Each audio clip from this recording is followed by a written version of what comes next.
বাংলাদেশের হিন্দু সন্ন্যাসী চিন্ময় দাসের নিঃস্বার্থ মুক্তির দাবিতে নদিয়ার রানাঘাটে হিন্দু ঐক্য মঞ্চের ডাকে রানাঘাট রাজপথে ঐতিহাসিক এক মহামিছিল।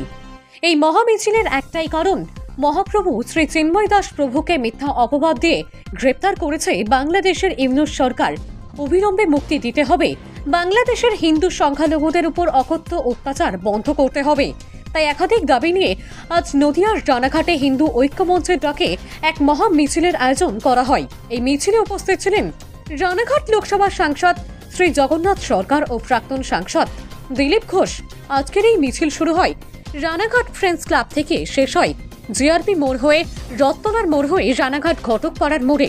আজকের এই মিছিলে অসংখ্য হিন্দু সমর্থকরা যোগদান করেন।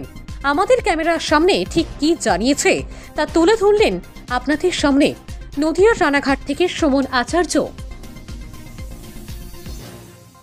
ওপার বাংলায় আমাদের সনাতনী সংস্কৃতির মানুষের উপরে যে অত্যাচার, আক্রমণ, ধর্ষণ, খুন, লুটতরাজ, তারই প্রতিবাদ এবং বাংলাদেশের মৌলবাদীদের যে ভারত বিদ্বেষিতা, ভারত বিরোধী কার্যকলাপ, তার বিরুদ্ধে সমস্ত জাতি, ধর্ম, রাজনৈতিক মতভেদের ঊর্ধ্বে উঠে আমরা হিন্দু সমাজ ঐক্যবদ্ধভাবে রাস্তায় নেমেছি এবং এই বার্তা পৌঁছে দিচ্ছি যে আমরা ঐক্যবদ্ধভাবে প্রতিশোধ প্রয়োজনে প্রতিশোধ দিতে জানি।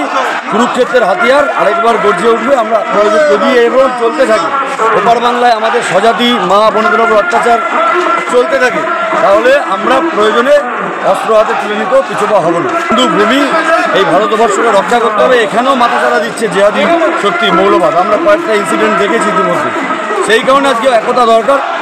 ঘুমন্ত হিন্দু জাতিকে জাগ্রত করার উদ্দেশ্যে সনাতনী হিন্দু ঐক্যমঞ্চের পক্ষ থেকে এই সুবিশাল প্রতিবাদ পদযাত্রার আয়োজন করা হয়েছে। লাগাতার আন্দোলন চলবে যতক্ষণ পর্যন্ত বাংলাদেশে মৌলবাদী শক্তি হিন্দুদের ওপর আক্রমণ বন্ধ না করছে, সমগ্র বিশ্বে তথা ভারতবর্ষে হিন্দুদের জন্য সেফ ভূমি তৈরির বাতাবরণ না করা যাচ্ছে, ততদিন পর্যন্ত আমাদের এই লড়াই আন্দোলন চলতে থাকবে। চৌধুরী, আমি একজন হিন্দুত্ববাদী কার্যকর্তা।